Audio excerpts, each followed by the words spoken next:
Hello, my name is Sebbi, and welcome back to the coffee break in Minecraft.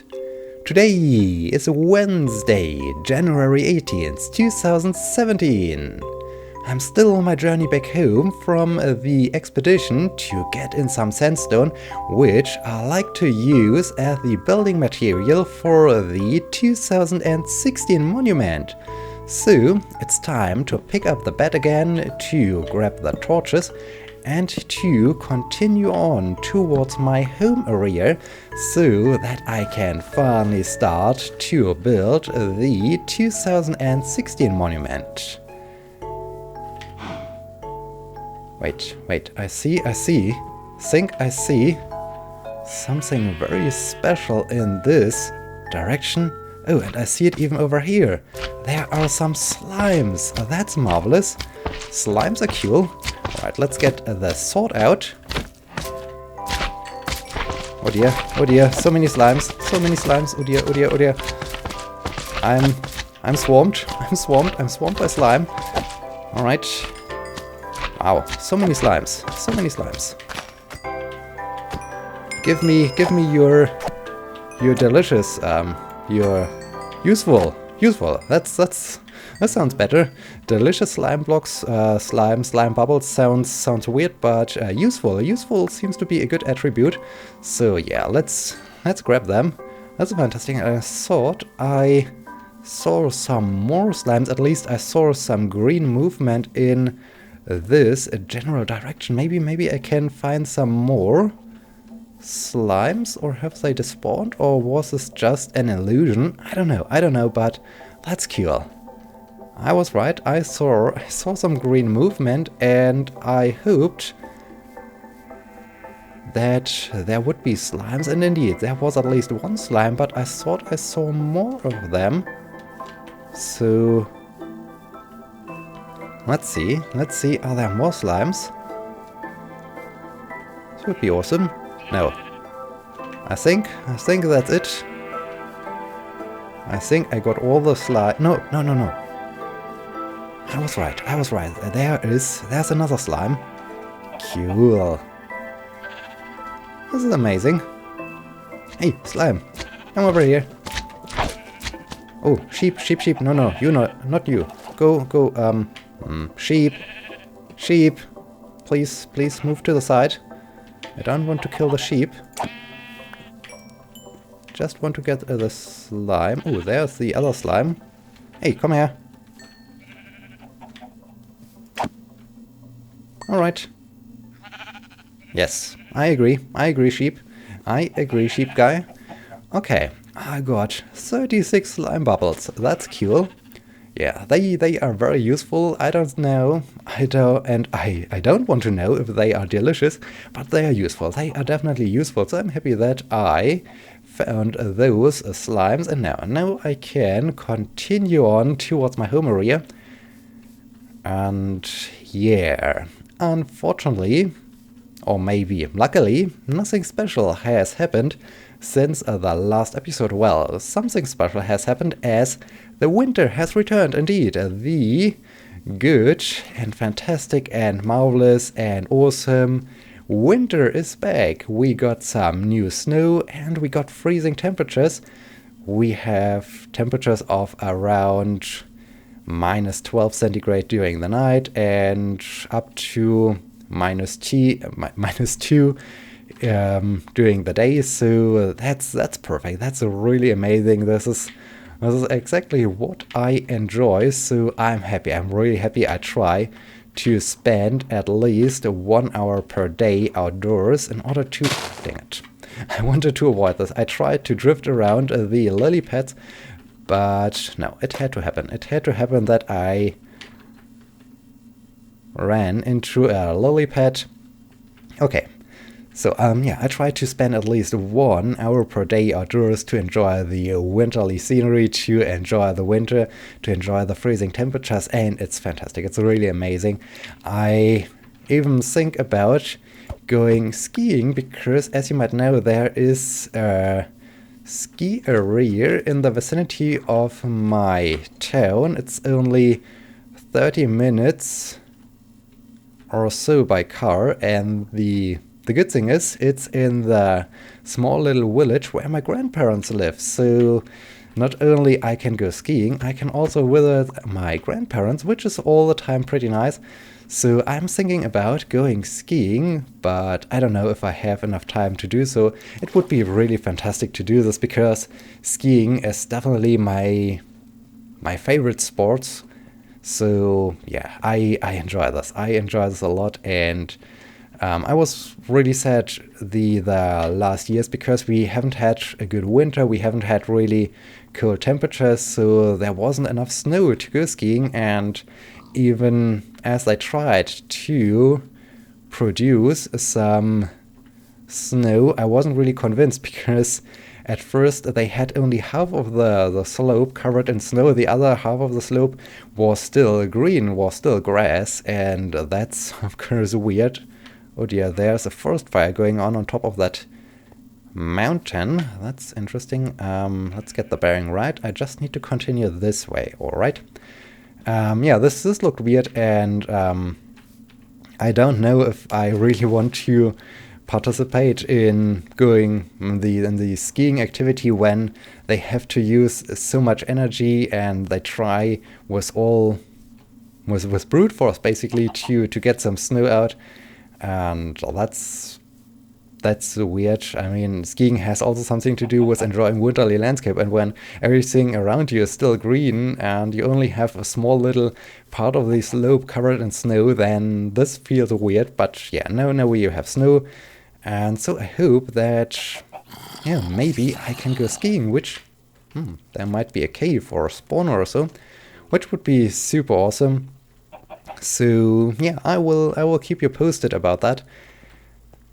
Then, last time I talked about the storm, that it was really stormy in the night from Thursday to Friday, and even the whole Friday was really stormy. But yeah, at this point, at the time as I recorded the last episode, I haven't really seen any damage caused by the storm.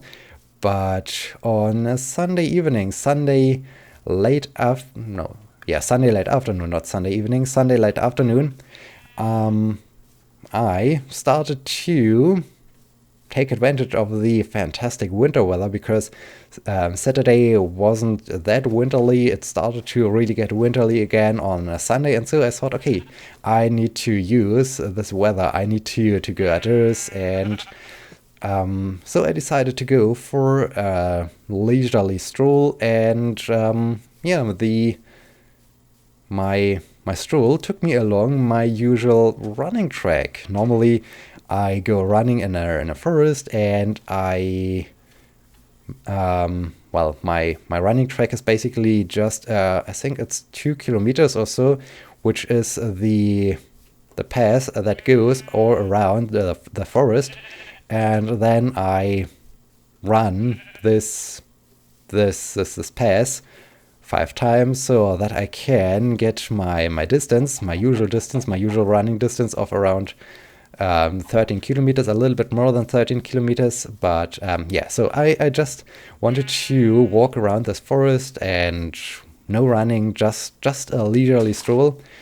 As I got into the forest, I was surprised because the storm has knocked down a couple of trees. A couple of really large trees were lying across the path. And yeah, at this point I was quite happy because normally Friday morning is my running time. But due to the storm, I decided maybe I shouldn't do this. And I was happy that I haven't done this because in the worst case scenario, a tree would have been knocked down right in the moment as I was underneath it, and yeah, I don't think that I'm that strong to survive being hit by a tree. So yeah, this was an interesting thing to see that, okay, the storm was that strong that a couple of trees were knocked down, and wow, this really makes you once again realize that nature is strong and you, as a small little human, are super weak. You are basically nothing. When nature is angry, then you have lost, basically. So yeah, this was an interesting thing to realize, to see again. But yeah, I enjoyed it, and as I said, I will try to continue enjoying the winter as long as it lasts. So yeah. Let's switch to a different topic. Let's switch to a, well, unfortunately sad topic, because Cernan, the last man on the moon, died. Cernan unfortunately died, and that's of course sad. Well, he was over 80 years old, I think. So 80. He almost got 83 years old. He was born in March 1934. Now we have January 2017. Oh dear, let's get the date right. And so yeah, almost 83 years old. A good age, really good age, and a life well spent, a life well lived. So yeah, it's still sad. It's still sad that an ambassador of spaceflight has died, has passed away. The last man who left a footprint on the surface of the moon has died. And yeah, that's really, really, really sad. But on the other hand, yeah, that's unfortunately the way how... Wait, traveling into the wrong direction. I need to go this way. Oh dear. But yeah, that's unfortunately the way how... That's the cycle of life. We can't change this. We have to accept this. So, but nevertheless, it's really sad. He was an important person. He has inspired many, and yeah, he all the time enjoyed talking about the time he spent on the surface of the moon, and he even talked about this in some poetic way, which is super awesome. He had a really interesting view on the lunar landings, on his time spent on the surface of the moon. He spent about 73 hours on the surface of the moon, I guess, which is quite a long time, which is really quite a long time, and that's really amazing.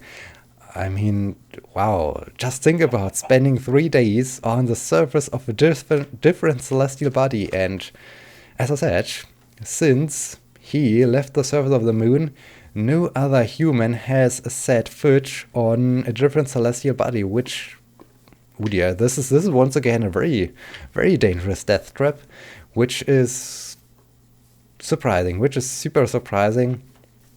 Now, almost more than 40 years ago, the last human was on the surface of a different celestial body, and since then, we haven't returned to the moon. We haven't tried to set foot on a different celestial body like Mars, or tried to explore an asteroid or so.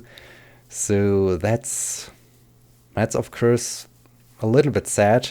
The researcher, the scientist, the explorer in me thinks, well, we definitely need to go out there. We definitely need to put some more effort into the exploration of space. But on the other hand, when I then also think about the things the astronauts have said, they all said, we are doing this for mankind, for the peace. We hope that mankind will find peace and that we can live together in harmony.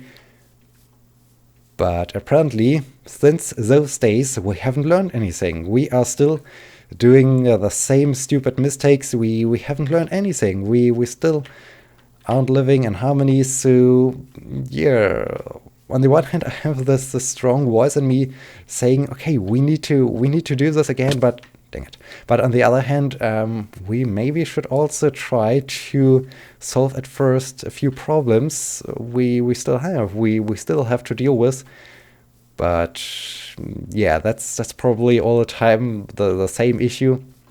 Nevertheless, I wanted to talk about Gene Cernan.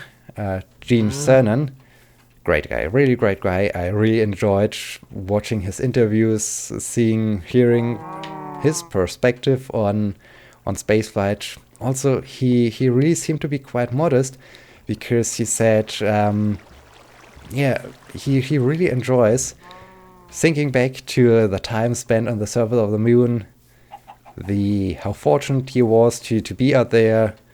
He just needs to close his eyes, and this will bring him back to the valley where he landed. So this must have been really an amazing time for him.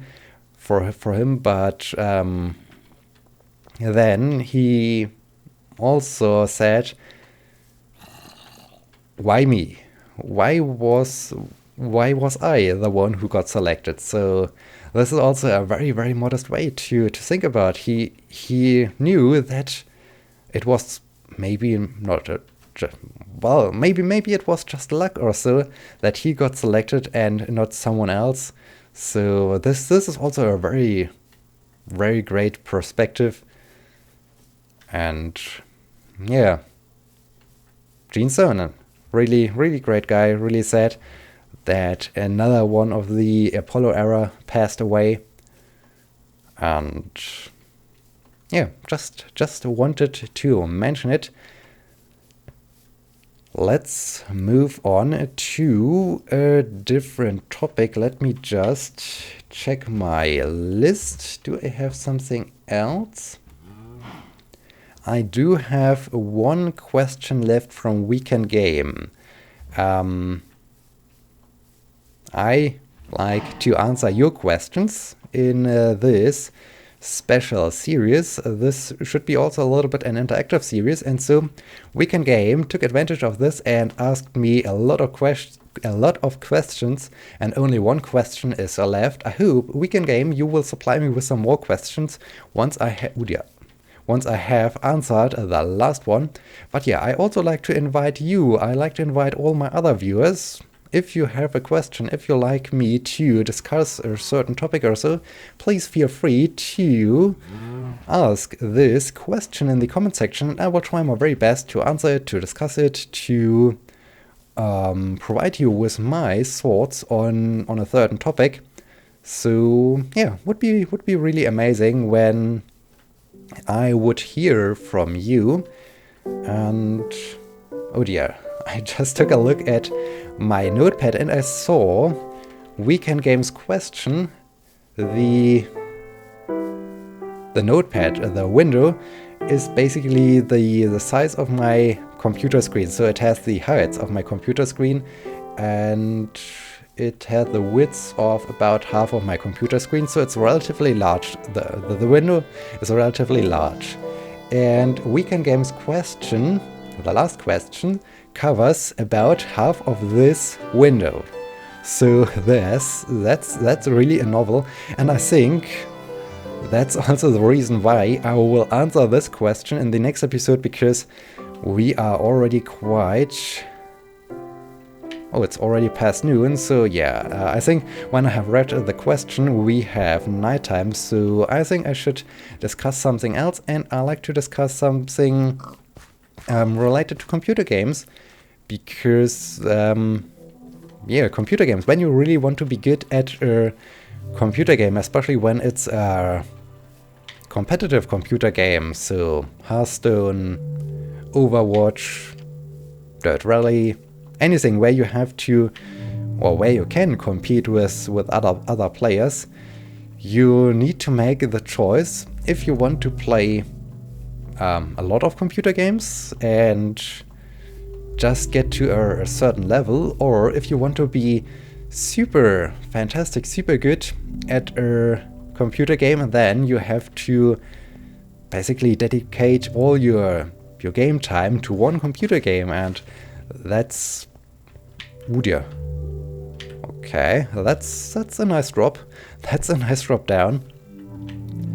And yeah, there's nothing wrong with both approaches, but it's all the time crazy when you see, okay, this player has more or less dedicated all his game time to a certain game, and the results, of course, are fantastic.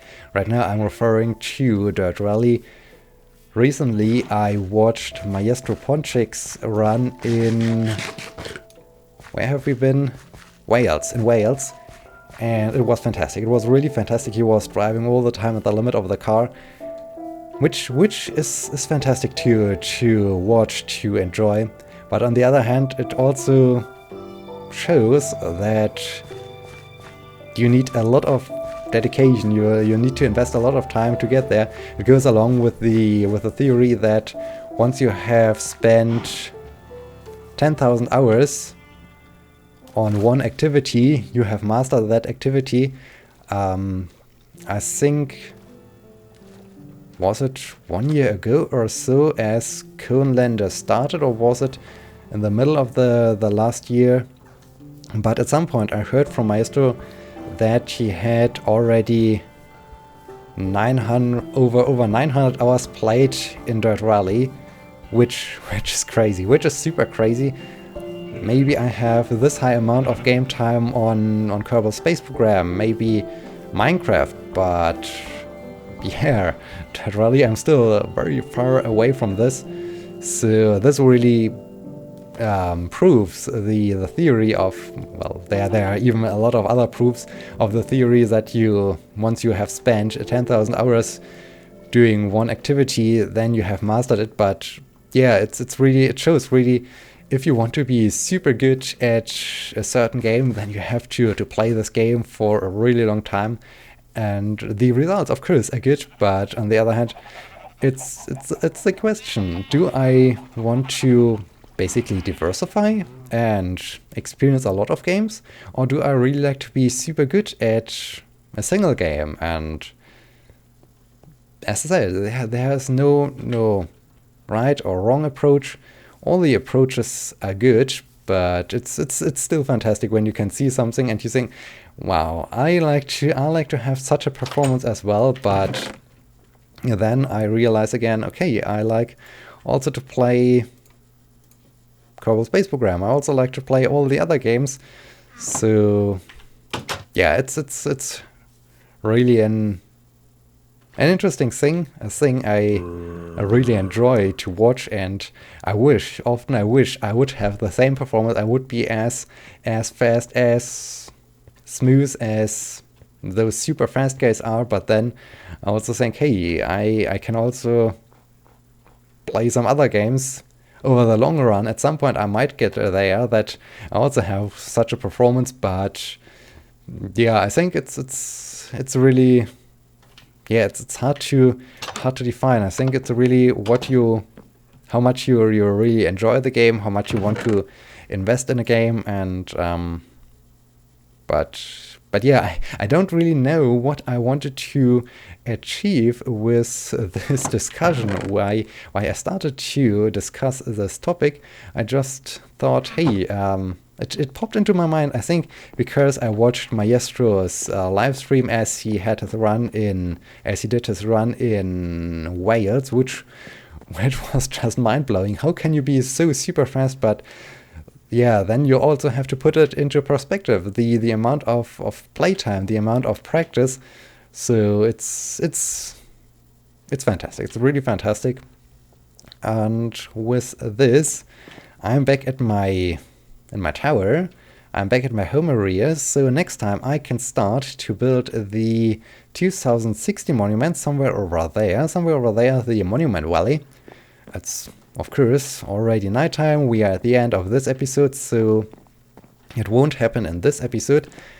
I hope you have enjoyed this episode. I hope you will be joining me in the next episode. And yeah, I guess that's definitely all.